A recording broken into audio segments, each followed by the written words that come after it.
Hello learners, मैं Naresh Kumar Kumar classes में आप सभी का स्वागत करता हूं। लर्नर्स, जैसा कि आप सबको पता ही है कि हम लोग पढ़ रहे हैं क्लास 8 हिस्ट्री से बहुत ही अच्छा सा चैप्टर जो कि है नेशनल मूवमेंट्स इन इंडिया। इसमें हम डिफरेंट जो मूवमेंट्स जो हैं इंडिया के अंदर शुरू हुए थे 1870 से लेकर 1947 तक, हम उनके बारे में पढ़ रहे हैं। वीडियो शुरू करने से पहले उन सभी लर्नर्स से रिक्वेस्ट है जिन्होंने अभी तक चैनल को सब्सक्राइब नहीं किया है वो चैनल को सब्सक्राइब जरूर कर लें। वीडियो को लाइक, कमेंट और शेयर जरूर करें। चलिए इसी के साथ हम लोग शुरू कर रहे हैं। अब तक हमने जो पढ़ा, हमने देखा कि इंडिया के अंदर जो है कैसे जो डिफरेंसेस थे उनके लिए अलग अलग पार्ट्स में मूवमेंट होने शुरू हो चुके थे। और A.O. ह्यूम ने इंडियन नेशनल कांग्रेस पार्टी का जो एस्टेब्लिशमेंट 1885 में किया था और उसमें दो इम्पॉर्टेंट ग्रुप थे, एक थे रेडिकल्स, दूसरे थे मॉडरेट। इसमें हमने लाल बाल पाल की भी बात की थी, ठीक है, जो कि रेडिकल्स थे, जो कि अपनी बात को मनवाने के लिए स्ट्राइक्स और बायकॉट की बात किया करते थे। इसके साथ हमने महात्मा गांधी के बारे में भी थोड़ा सा जाना। आज हम लोग बात कर रहे हैं रॉलेट सत्याग्रह जो कि 1999 के आसपास में शुरू हुआ था। चलिए हम इसको पढ़ रहे हैं। In 1919, the government passes the Rowlatt Act and empowered the provincial government to search any place and arrest any person whom it suspected without a warrant। कह रहे हैं 1919 में जो गवर्नमेंट थी उस समय पर उसने एक रॉलेट एक्ट पास किया जिसके थ्रू प्रोविंशियल गवर्नमेंट को ये पावर्स दे दी गई कि वो किसी भी प्लेस को सर्च कर सकते हैं और अरेस्ट कर सकते हैं किसी भी पर्सन को बिना किसी वारंट दिए। सस्पेक्ट होने पर Gandhi ji launched a satyagraha against the Rowlatt Act. Rowlatt Act के अगेंस्ट गांधी जी ने सत्याग्रह को शुरू किया, which curbed the fundamental rights such as freedom of expression and strengthened police powers। और इससे क्या हुआ, ये जो फ्रीडम ऑफ एक्सप्रेशन का जो राइट था, फंडामेंटल राइट जो था फ्रीडम ऑफ एक्सप्रेशन का और स्ट्रेंथन पुलिस पावर्स का, इसके लिए उन्होंने जो है इसको शुरू किया था।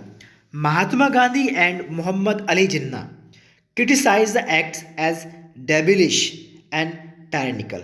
महात्मा गांधी और मोहम्मद अली जिन्ना ने इस एक्ट को जो है डेविलिश के रूप में क्रिटिसाइज किया था और कहा था ये टायरनिकल है।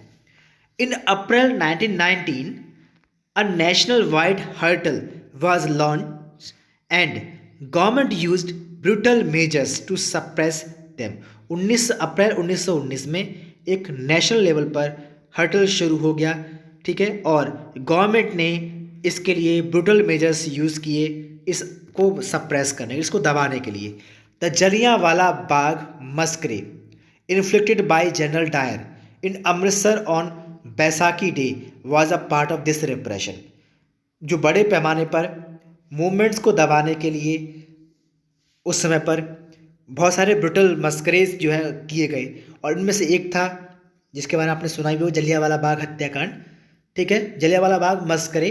इसको जनरल डायर के द्वारा जो है किया गया था अमृतसर के अंदर बैसाखी के दिन, और ये बहुत बड़ा रिप्रेशन का पार्ट था उस समय पर। ये जलियांवाला बाग मस्कर क्या है, थोड़ा सा हम उसके बारे में जान लेते हैं।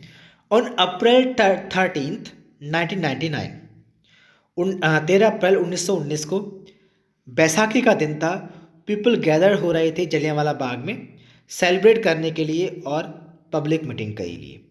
जनरल डायर जो कि एक ब्रिटिश ऑफिसर थे वो जलियांवाला बाग के अंदर आए और उन्होंने सारी एंट्रीज को लॉक कर दिया और अपने ट्रुप्स को ऑर्डर दिया कि वो क्राउड के ऊपर फायरिंग करना शुरू कर दें।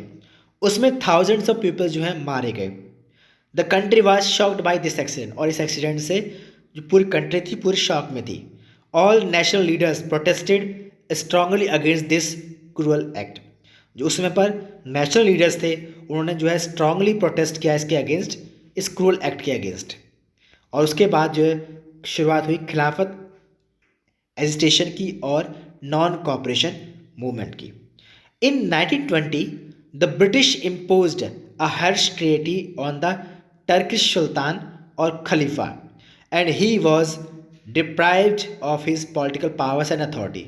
1920 में ब्रिटिश ने क्या किया, इम्पोज किया एक हर्श ट्रीटी टर्किश सुल्तान के ऊपर, जिसको खलीफा कहा जाता है।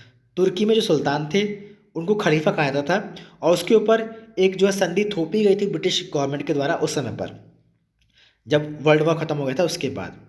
और इसकी वजह से जो खलीफा की जो पॉलिटिकल पावर्स थी उससे उसको डिप्राइव कर दिया गया, उसकी अथॉरिटी उससे छीन ली गई। The Khilafat movement was launched by Mohammad Ali and Shaukat Ali. और ये खिलाफत मूवमेंट जो था ये मोहम्मद अली और शौकत अली के द्वारा शुरू किया गया, who wished to initiate a full-fledged non-cooperation movement against the British under the leadership of Gandhi ji and demanded Swaraj. और उनकी विश थी कि वो इनिशिएट करें full fledged non cooperation movement against the British under the leadership of Gandhi ji, जो कि demand कर रहे थे स्वराज की। 1921-22 में the non corporation movement against gain momentum, कह रहे हैं जिसमें खिलाफत मूवमेंट शुरू हुआ मोहम्मद अली और शौकत अली के द्वारा। उस समय पर नॉन कॉपरेशन मूवमेंट जो है गांधी जी के लीडरशिप में शुरू हो चुका था, और 1921-22 तक आते आते गांधी जी के इस नॉन कॉरपोरेशन मूवमेंट को मोमेंटम मिलना शुरू हो चुका था। Thousands of students left government controlled schools and colleges. उस समय पर मतलब हजारों जो स्टूडेंट्स थे जो कि गवर्नमेंट कंट्रोल्ड स्कूल्स और कॉलेजेस में पढ़ रहे थे, उन्होंने उनको छोड़ना शुरू कर दिया। बहुत सारे लॉयर्स जैसे कि मोतीलाल नेहरू, सी आर दास, सी राजगोपालाचारी और आसफ अली, इन्होंने भी अपनी प्रैक्टिसेस को छोड़ दिया।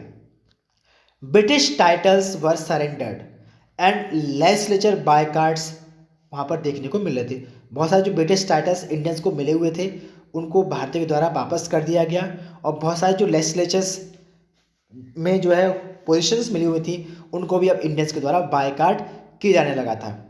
Peoples lit public bonfires of foreign clothes, और जो पीपल्स थी वो पब्लिक प्लेसेस में विदेशी कपड़ों को जला रहे थे। पीपल्स इनिशिएटिव्स, अब क्या हुआ, पीपल्स ने क्या इनिशिएटिव्स लेने शुरू किए, अब हम इस नए टॉपिक के बारे में पढ़ रहे हैं। इन खेड़ा गुजरात पार्टी है, करेक्ट, गुजरात में खेड़ा एक जगह है, वहाँ पर पाटीदार पीजेंट्स थे। उन्होंने ऑर्गेनाइज किया non violent campaigns against the high revenue demand of the British.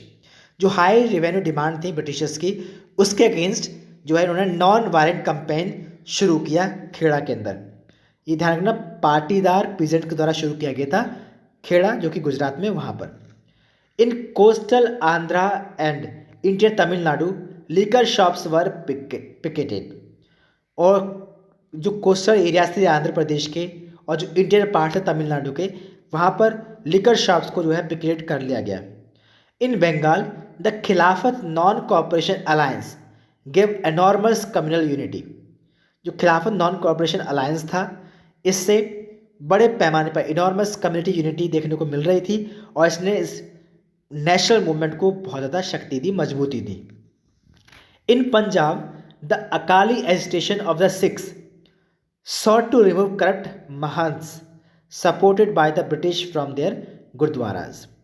कह रहे जो पंजाब थे वहाँ पर अकाली एजिटेशन शुरू हुआ सिखों के अंदर, और इन्होंने जो है रिमूव करना शुरू किया करप्ट महंत्स को, जिनको सपोर्ट किया गया था ब्रिटिशर्स के द्वारा फ्रॉम देयर गुरुद्वाराज से। उनको जो है इनके खिलाफ इन्होंने जो है मूवमेंट करना शुरू कर दिया।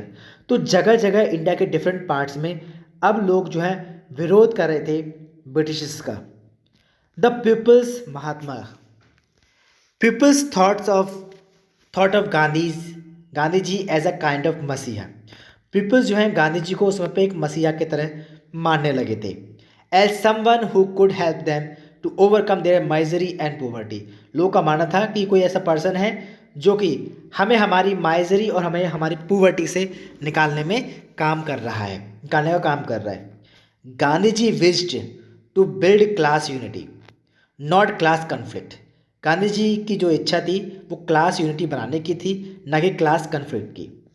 Still presents could imagine that he could help them in their fight against zamindars and agricultural labourers, believed he would provide them land. क्योंकि जो उस समय पर जो पीजेंट्स थे वो ऐसा इमेजिन करके चल रहे थे कि गांधी जी जो हैं वो उनकी हेल्प करेंगे फाइट करने में अगेंस्ट जमींदार्स। और जो उसमें एग्रीकल्चरल लेबर्स थे उनका ये मानना था कि गांधी जी जो है उनको ज़मीनें दिलवाएंगे। अब हुआ क्या 1922 से लेकर 1929 के बीच में, द हैपनिंग्स ऑफ 1922 टू 29, क्या हुआ उस बीच में 1922 से लेकर 1929 के बीच में क्या हो रहा था, अब हम उसके बारे में थोड़ा सा पढ़ रहे हैं।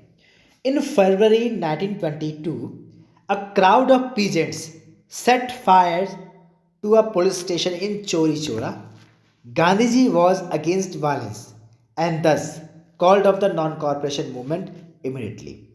फरवरी 1922 में एक क्राउड था पीजेंट्स का जिन्होंने चोरी चोरा, जो कि गोरखपुर में एक जगह है, वहाँ पर जो है उन्होंने जो है पुलिस स्टेशन में आग लगा दी। गांधी जी क्योंकि अगेंस्ट थे वायलेशन के लिए, इनको जब ये पता चला कि चोरी चोरा में एक पुलिस स्टेशन को आग लगा दी गई है, तो इन्होंने जो है अपने इस मूवमेंट को जिसका नाम नॉन कोऑपरेशन मूवमेंट था उसको इमीडिएटली वापस ले लिया। The Chittaranjan Das and Motilal Nehru argued that the party should fight elections to the councils and enter them in order to influence government policies. Chittaranjan Das और मोतीलाल नेहरू का ये आर्ग्यू था कि जो पार्टी है, जो आईएनसी है, इंडियन नेशनल कांग्रेस है, इसको इलेक्शंस में फाइट करना चाहिए जिससे कि ये काउंसिल के अंदर जाएं और ये गवर्नमेंट की पॉलिसीज़ को इन्फ्लुएंस करें। Civil disobedience movement was launch in 1930 और 1930 में सिविल डिसओबीडियंस असहयोग आंदोलन, नागरिक असहयोग आंदोलन जो है शुरू हुआ गांधी जी की लीडरशिप में। द फॉर्मेशन ऑफ द राष्ट्रीय स्वयंसेवक संघ आरएसएस का फॉर्मेशन उस समय पर हो चुका था और कम्युनिस्ट पार्टी ऑफ इंडिया ये भी जो है उस समय पर डेवलप हो चुकी थी। ये इनका इम्पॉर्टेंट डेवलपमेंट था मिड 1920s में। Congress resolved to fight for Purna Swaraj, Congress ने रिजॉल्व किया और वो फाइट करेंगे अब पूर्ण स्वराज के लिए, कंप्लीट इंडिपेंडेंस के लिए इन 1929। 1929 में जो इनका एक अधिवेशन हुआ था, उस अधिवेशन में इन्होंने पूर्ण स्वराज की जो है मांग की थी under the presidentialship of Jawaharlal Nehru. और 26 जनवरी 1930 को उन्होंने ऑब्जर्व किया as a independence day all over the country. उसके बाद 1930 में आते आते मार्च में गांधी जी की जो एक मूवमेंट था दांडी की तरफ, जरा हम अब उसकी बात कर लेते हैं। The march to Dandi in 1930 Gandhi ji started the march to break the salt law. 1930 में गांधी जी ने एक मार्च शुरू किया था सॉल्ट लॉ को ब्रेक करने के लिए। ये था क्या, जब थोड़ा सा हम इसके बारे में पढ़ लेते हैं। तो हम जब इसकी बात करते हैं तो 1930 में गवर्नमेंट ऑफ ब्रिटिश इंडिया जो थी उस समय पर, उसने एक लॉ बनाया था जिसके थ्रू जो इंडियंस थे उनको जो है सॉल्ट को मैन्युफैक्चर करने का राइट नहीं रहा था। तो उस लॉ को ब्रेक करने के लिए गांधी जी ने एक मार्च शुरू किया था दांडी के लिए, जिससे कि वो सॉल्ट लॉ को ब्रेक कर सके। According to this law the state had a monopoly on the manufacture and sale of salt, क्योंकि इस लॉ के अकॉर्डिंग जो ब्रिटिश इंडिया थी, ब्रिटिश गवर्नमेंट ऑफ इंडिया थी, उसको मोनोपोली राइट था मैन्युफैक्चर और सेल करने का सॉल्ट को। और इसको ब्रेक करने के लिए जो है, क्योंकि जो लोकल पीपल्स हैं जो सॉल्ट बनाते थे उनसे वो राइट छीन लिया गया था सॉल्ट को मैन्युफैक्चर करने का, उसके लिए गांधी जी ने ये मूवमेंट शुरू किया था। Gandhi ji and his followers marched from Sabarmati Ashram in Ahmedabad to the coastal towns of Dandi in Surat. Gandhi ji जो कि इनका आश्रम था साबरमती आश्रम अहमदाबाद में, उन्होंने अपने फॉलोअर्स के साथ मार्च शुरू किया कोस्टल एरियाज़ जो कि दांडी थे सूरत में, वहाँ के लिए। Where they broke the salt law, वहाँ पर जाकर उन्होंने सॉल्ट लॉ को ब्रेक कर दिया by gathering natural salt found on the sea shore or boiling sea water to produce salt. The combined struggles of the Indian peoples bore fruit when the Government of India Act of 1935 prescribed the provincial autonomy and the government announced elections to the provincial legislation in 1937। ये जो combined struggle था Indian peoples का, इसको अब आगे चलकर उसका फ़ायदा मिला, उसको फल मिला इसका। गवर्नमेंट ऑफ इंडिया ने एक एक्ट पास किया 1935 में, जिसके अकॉर्डिंग प्रोविंशियल ऑटोनॉमी के लिए, और इसमें गवर्नमेंट ने अनाउंस किए इलेक्शंस, प्रोविंशियल इलेक्शंस 1937 में, जिसमें आम लोगों को अब इलेक्शन में पार्टिसिपेट करने की परमिशन दे दी गई। The second world war broke out in September 1939, और 1939 सितंबर में सेकेंड वर्ल्ड वॉर की शुरुआत हो चुकी थी। The Congress leaders were ready to support the British war effort. जो कांग्रेस लीडर्स थे वो रेडी थे ब्रिटिश वॉर एफर्ट को सपोर्ट करने के लिए, बट इन रिटर्न, लेकिन वो रिटर्न में चाहते थे कि इंडिया को जो है इंडिपेंडेंस ग्रांट कर दी जाए after the war. The British refuse to concede the demand and Congress ministers resigned in protest. जो ब्रिटिश गवर्नमेंट थी, उसने रिफ्यूज़ कर दिया इस डिमांड को, और बदले में जो कांग्रेस मिनिस्टर्स थे गवर्नमेंट के अंदर उस समय पर, उन्होंने रिज़ाइन कर दिए विरोध दिखाने के लिए। फिर उसके बाद जो है शुरुआत होती है क्वाइट इंडिया मूवमेंट की, और उसके बाद की हम बात करने वाले हैं। Mahatma Gandhi decided to initiate a new phase of movement against the British in the middle of the second world war, which was quit India movement. Mahatma Gandhi ने डिसाइड किया कि वो नए तरीके से मूवमेंट की शुरुआत करेंगे, जिसमें वो ब्रिटिशर्स के अगेंस्ट, और ये जो है सेकेंड वर्ल्ड वॉर के बिल्कुल बीच में उन्होंने जो है क्वाइट इंडिया मूवमेंट, भारत छोड़ो आंदोलन की शुरुआत कर दी थी। The first response of the British was severe repression, and at the end of 1943 over 90,000 people were arrested and around 1,000 killed in police firing। कह रहे हैं इसका जो रिस्पॉन्स था इस क्वाइट इंडिया मूवमेंट के अगेंस्ट, जो रिस्पॉन्स था ब्रिटिश गवर्नमेंट का, वो बहुत ज़्यादा सीवियर रिप्रेशन के रूप में देखने को मिला, और 1943 के एंड तक आते आते लगभग 90,000 से ज़्यादा पीपल्स को जेल में डाल दिया गया, और 1,000 से ज़्यादा लोगों को उस पर गोली मार दी गई थी। अब हम बात करें towards the independence and participation, स्वतंत्रता की तरफ और partition. In 1940 the Muslim league had moved a resolution demanding independent states for Muslims in the north western and eastern areas of the country. 1940 तक आते आते मुस्लिम लीग ने एक रिजोल्यूशन पास किया जिसमें उन्होंने डिमांड की independent states for the Muslims, north western और eastern areas of the country. The provincial elections of 1937 seemed to have convinced the League of the Muslims were a minority। जो provincial elections थे 1937 के, उसमें league ने अपने आप को league ने मुस्लिम्स को एक माइनॉरिटी के रूप में जो है कन्विंस्ड किया था, and they were always have to play second fiddle in any democratic structure, और वो अपने आप को सेकेंड फिडल के रूप में मांग चाहते थे किसी तरह के डेमोक्रेटिक स्ट्रक्चर में। The Congress rejections of the League's desire to form a joint Congress League government in the United Province in 1937 also annoyed the League। जो कांग्रेस का जो रिजेक्शन था लीग्स की डिज़ायर, जिसमें वो फॉर्म करने की बात कर रहे थे joint Congress league government United provinces के अंदर 1937 में। जो 1937 के इलेक्शन थे उसमें यूनाइटेड प्रोविंसेस में जो कांग्रेस थी उसने रिजेक्ट कर दिया था लीग की डिज़ायर को, जिसमें वो मिलकर गवर्नमेंट को फॉर्म करने की बात कर। इससे जो लीग थी वो थोड़ी अनॉयड थी, घबराई हुई थी। इन 1945 after the end of the war, जैसे ही वॉर खत्म हुआ, सेकेंड वर्ल्ड वॉर खत्म हुआ, उसके बाद ब्रिटिश ने ओपन किया negotiations between the Congress and the league and themselves for the independence of India. The talks failed because the league asserted the demand for Pakistan. जो बातचीत थी वो फेल हो गई, वो इसलिए क्योंकि लीग ने डिमांड की थी पाकिस्तान की। In March 1946 the British cabinet sent a 3-member mission to Delhi to examine this demand. मार्च 1946 में ब्रिटिश कैबिनेट ने 3 मेंबर की एक टीम को एक मिशन बनाकर दिल्ली भेजा कि वो एग्जामिन कर सके इस डिमांड को, और 16 अगस्त 1946 को डिक्लेयर कर दिया गया diet against day by the league, और जून 3 1947 को the partition plan was announced and Pakistan came into existence. और 3 जून 1947 को पार्टीशन का प्लान बन चुका था, और उसमें पाकिस्तान को एक सेपरेट कंट्री के रूप में जो है डिक्लेयर कर दिया गया। The joy of our country's independence from British rule came mixed.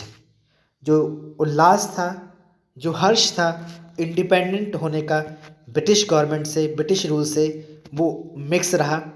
इसलिए क्योंकि इंडिया इंडिपेंडेंट तो हुआ, इस बात की खुशी थी, लेकिन पेन और वायलेंस भी मिला पार्टीशन के रूप में।